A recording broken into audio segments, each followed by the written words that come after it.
बे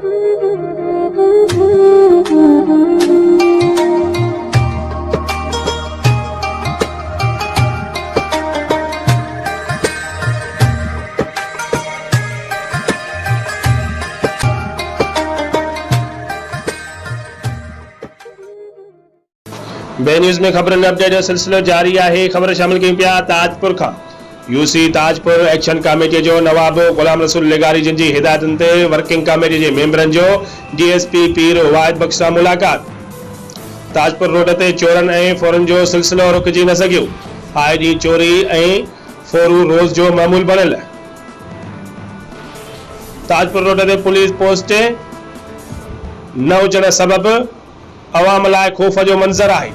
जडे त पहिरीं भी सियासी समाजी मानन पुलिस पोस्ट हुजण के जरूरी करार दिनो।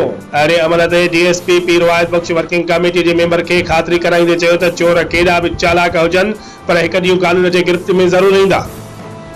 असां हर मुमकिन कोशिश करे ताजपुर के अवाम जो अमन फिटाईंदड़ लोफरन चोरन के अमन खराब करण न ॾींदासीं। रिपोर्ट कराए फैज़ जमाली, बे न्यूज़ ताजपुर।